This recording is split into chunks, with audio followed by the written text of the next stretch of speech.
The ultimate channel में आप सभी को अभिषेक सरकार का नमस्कार। तो आज का वीडियो बहुत ही इंटरेस्टिंग होने वाला है क्योंकि आज के वीडियो में मैं आपको बताने वाला हूँ कि क्यों कुछ डॉग इतने पॉपुलर हो गए हैं और क्यों कुछ डॉग रेयर ही रह गए हैं या फिर एक्सटिंक्ट ही हो गए हैं। तो आज का वीडियो बहुत ही ज्यादा नॉलेजेबल होने वाला है। सबसे पहले सब्सक्राइब कर लीजिए हमारे चैनल को।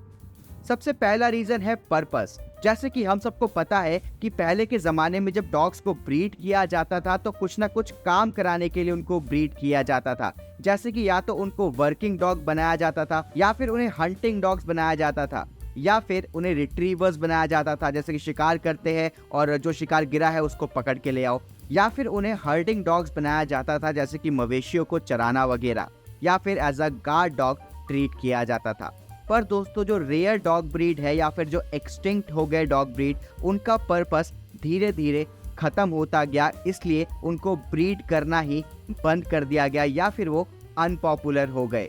जो डॉग अभी भी मौजूद है उनका पर्पस अभी भी जिंदा है या फिर उन्होंने समय के हिसाब से अपने पर्पस जो है वो चेंज कर लिया है। एग्जाम्पल के तौर पे एक डॉग ब्रीड है जिसका नाम है नॉर्वेयन लुंडेहंड। ये दोस्तों अभी दुनिया में सिर्फ 1400 के करीब ही बचा था, पर हमेशा से ऐसा नहीं था। एक समय में ये बहुत ज्यादा पॉपुलर डॉग ब्रीड था क्योंकि ये बहुत काम आता था। नॉर्वे के जो हिल्स थे वहां से ये पफिन्स मार के लाता था। पफिन्स एक तरीके का चिड़िया होता था, उसका शिकार करने के लिए ये बहुत ज्यादा मशहूर था और लोगों के बहुत ज्यादा काम आता था।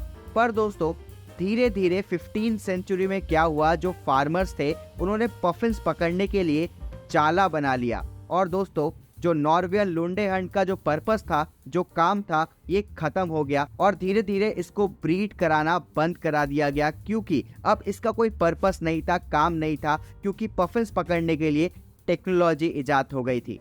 शौकिया तौर पे या ब्रीड को बचाने के लिए अभी भी कुछ लोगों ने नॉर्वेयन लुंडेहंड को रखा हुआ है। सिर्फ 1400 है पूरी दुनिया में, उसमें से 400 सिर्फ अमेरिका में है। इसके अलावा ब्रिटेन में एक और डॉग ब्रीड हुआ करता था जिसका नाम था फॉक्स हाउंड। ये दोस्तों जो ब्रिटेन के अमीर क्लास के लोग होते थे, जो रिच क्लास के लोग होते थे, वो लोग फॉक्स हाउंड्स पालते थे क्योंकि उस समय फॉक्स का शिकार करना एक स्पोर्ट माना जाता था और फॉक्स हाउंड जो थे वो बहुत ही बढ़िया फॉक्स का शिकार करते थे। पर धीरे धीरे अमेरिका और आयरलैंड में फॉक्स का शिकार करना बैन हो गया। इसके साथ साथ ब्रिटेन ने भी इसको बैन कर दिया।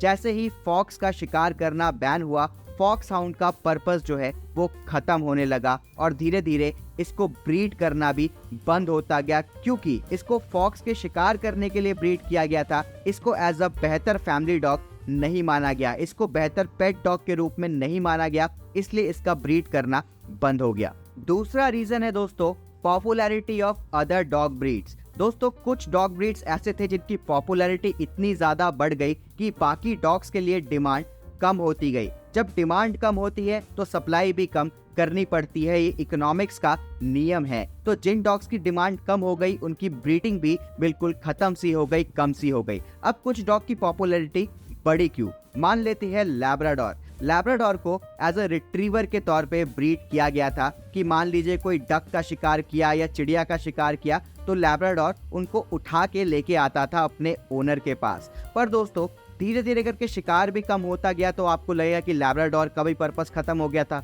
लैब्राडोर भी रेयर हो जाना चाहिए था। पर दोस्तों लैब्राडोर ने अपने आप को अडैप्ट किया।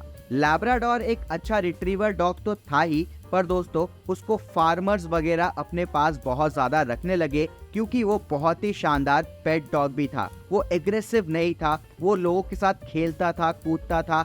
अगर वो अब डक को रिट्रीव करने के काम नहीं आता तो क्या हुआ, अभी वो बॉल को रिट्रीव करके लाता है, अभी वो फ्रिस्बी को रिट्रीव करके लाता है, बच्चों के साथ बहुत ही अच्छा खेलता है। वो एज अ पेट बहुत ही शानदार डॉग हो गया, फैमिली डॉग हो गया। उसके बाद धीरे धीरे जितने फार्मर्स और जितने लोग लैब्राडोर को अडॉप्ट करने लगे उसकी पॉपुलैरिटी बढ़ने लगी क्योंकि दोस्तों एक दूसरे को देखा देखी भी हमारा सोसाइटी काम करता है। तो जैसे ही देखा किसी ने कि मेरे पड़ोसी के पास लैब्राडोर है तो मुझे भी लैब्राडोर लेके आना चाहिए। तो ऐसे करते करते लैब्राडोर की पॉपुलैरिटी बढ़ गई और आज one of the popular dog breed में से एक है लैब्राडोर। अगला डॉग है German shepherd. German shepherd world war के बाद बहुत ज़्यादा पॉपुलर हो गया था, क्योंकि दोस्तों वर्ल्ड वॉर के टाइम भी जर्मन शेफर्ड बहुत काम आया था। और दूसरा, जर्मन शेफर्ड के ऊपर बहुत सारी मूवी भी बनी थी, जैसे कि रिन टिन टिन या फिर स्ट्रॉन्ग हार्ट। मूवीज को देख देख के लोग जर्मन शेफर्ड खरीदने लगे या फिर अडॉप्ट करने लगे, और वही फिर से वही रीजन आ जाता है कि लोगों को देखा देखी दूसरे लोग भी काम करना शुरू कर देते हैं। दूसरे लोग भी जर्मन शेफर्ड को पालना शुरू कर दिया, और जर्मन शेफर्ड मिलिट्री और पुलिस डॉग में बहुत ज़्यादा यूज होने लगा, इसलिए उसको एज अ बेहतरीन गार्ड डॉग मान लिया गया और उसको ब्रीड करने लगे ब्रीडर्स। इसी से रिलेटेड हमारा तीसरा रीजन भी है over population of other dog breeds. दोस्तों, जिस चीज़ की डिमांड होती है उसका उत्पाद भी उतना ज़्यादा बढ़ जाता है, उसका प्रोडक्शन भी उतना ज़्यादा बढ़ जाता है। ये भी एक नॉर्मल इकोनॉमिक्स है। तो दोस्तों, Labrador, German shepherd, golden retriever, इनकी डिमांड जितनी ज़्यादा बढ़ने लगी, इसकी ब्रीडिंग भी उतनी ही ज़्यादा बढ़ने लगी। इतना बढ़ गया कि ओवर ब्रीडिंग होने लगा। जितने भी ब्रीडर्स थे वो बाकी डॉग्स को छोड़ के इन्हीं डॉग ब्रीड्स के पीछे पड़ गए कि भाई इन्हीं को ब्रीड करना है, इन्हीं को बेचना है, क्योंकि ब्रीडर्स जो थे उनका मेन पर्पस तो पैसा कमाना ही था। डॉग्स को बेच के उनको मेनली तो पैसा ही कमाना था। तो दोस्तों, उन्होंने दूसरे डॉग ब्रीड्स छोड़ के इन्हीं पॉपुलर डॉग ब्रीड्स को ब्रीड करना शुरू कर दिया, और जिसकी वजह से ओवर ब्रीडिंग हो गई, और ओवर ब्रीडिंग की वजह से जो दूसरे डॉग ब्रीड थे वो काफ़ी ही अनपॉपुलर हो गए, उनकी ब्रीडिंग खत्म सी हो गई, जिसकी वजह से वो रेयर या फिर एक्सटिंक्ट हो गए। चौथा रीज़न है दोस्तों हिस्ट्री।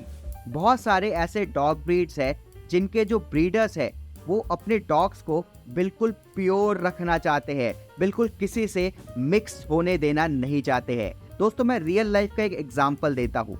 जो ट्राइब्स होते हैं, मान लीजिए अंडमान निकोबार के ट्राइब्स है या फिर दूसरे देशों में जो ट्राइब्स है, वो लोग नॉर्मल लोगों से मिक्स होना नहीं चाहते, क्योंकि फिर उनका कोई अस्तित्व नहीं रहेगा, उनका अस्तित्व मिट जाएगा अगर वो नॉर्मल लोगों के साथ मिक्स हो गए। और अगर वो नॉर्मल लोगों के साथ मिक्स हो गए तो उनमें 10 तरीके की बीमारी हो जाएंगी, जैसे कि नॉर्मल लोगों में होती है, आम जैसे हम आप लोगों में होती है। जो ट्राइबल लोग होते हैं वो अपने जीन्स को, अपने हिस्ट्री को, अपने कल्चर को बिल्कुल संजो के रखना चाहते हैं, कोई भी मिक्सिंग वो पसंद नहीं करते। तो डॉग्स के साथ भी कुछ ब्रीडर्स ने ऐसा किया कि दोस्तों उन डॉग्स को बिल्कुल प्योर रखने की कोशिश की, किसी के साथ भी मिक्स होने नहीं दिया, और दोस्तों नॉर्मल लाइफ में भी मिलने नहीं दिया, जिसकी वजह से धीरे धीरे करके उनकी ब्रीडिंग बिल्कुल कम होती गई। क्योंकि मान लीजिए जो उनका ब्रीडर था, जो उनको संजो के रखता था, वो मर गया, तो उसके बाद फिर नेक्स्ट ब्रीडर उतना इंटरेस्ट नहीं लेता था, क्योंकि उसमें कोई प्रॉफिट ज़्यादा था नहीं,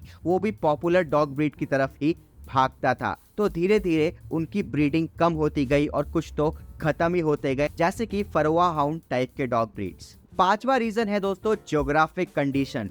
कुछ डॉग ब्रीड्स ऐसे होते हैं जो पर्टिकुलर ज्योग्राफी में ही रह सकते हैं, पर्टिकुलर एरिया में ही रह सकते हैं, उसके बाहर उसको लेके कभी जाया ही नहीं गया। जैसे कि बेसनजी डॉग, ये अफ्रीका में ही रहता है, इसको अफ्रीका से बाहर ज्यादा लेके ही नहीं जाया गया। इसके बाद सलूकी की बात करते हैं। ये मिडल ईस्टर्न रीजन या फिर जो डेजर्ट रीजन होता है, इसके आसपास ही रहता है, क्योंकि वहां के लिए ही वो बना है, इसके बाहर उसको ज्यादा नहीं लेके जाया गया। यहाँ तक कि जो टिबेटियन मैस्टिफ होता है, या फिर अगर हम एकदम रशिया की तरफ चले जाए तो साइबेरियन हस्की, अभी तो खैर साइबेरियन हस्की इंडिया में बहुत आने लगा है, पर एक समय में वो भी रशिया तक ही सीमित हुआ करता था। तो ऐसे डॉग ब्रीड जो एक पर्टिकुलर ज्योग्राफी के लिए ही बने हैं, उनको बाहर निकालना बहुत मुश्किल है, और जब तक बाहर नहीं निकलेगा तो फैलेगा कैसे, धीरे धीरे वो रेयर या फिर एक्सटिंक्ट ही होता जाएगा। एक एग्जांपल दोस्तों मैं इंडिया का ही देता हूँ। इंडिया में हम लोग जैसे जैसे विदेशियों को देख के, वेस्टर्न वर्ल्ड को देख के फॉरेन डॉग ब्रीड्स अडॉप्ट करने लगे या खरीदने लगे, वैसे वैसे इंडियन डॉग ब्रीड्स की पॉपुलैरिटी कम होती गई। जैसे कि हमारे इंडियन परिया डॉग, स्ट्रीट डॉग, मुदोल हाउंड वगैरह जो हमारे मेन डॉग ब्रीड्स है, इन सब की पॉपुलैरिटी कम होती गई। इन सबको लोगों ने खरीदना या अपने घर पे रखना बंद सा कर दिया, जिससे दोस्तों क्या होगा कि हमारे जो इंडियन प्योर डॉग ब्रीड्स थे उनकी पॉपुलेशन तो कम हो ही गई है ऑलरेडी, कुछ तो एक्सटिंक्ट ही हो गए हैं। साथ ही के साथ कुछ दिन बाद, कुछ साल बाद आप देखोगे जो मुहिम चल रही है, जिस हिसाब से न्यूज़ चैनल्स और सब जगह बोला जा रहा है, इंडिया से स्ट्रीट डॉग्स भी लोग उठा देंगे, लोग हटा देंगे। अगर हमने जल्दी से जल्दी स्ट्रीट डॉग्स को अडॉप्ट करना या फिर पालना शुरू नहीं किया। तो कैसी लगी ये वीडियो आपको कमेंट बॉक्स पे ज़रूर लिखिए और ऐसे वीडियोस देखने के लिए सब्सक्राइब कर लीजिए हमारे चैनल को। जय हिंद।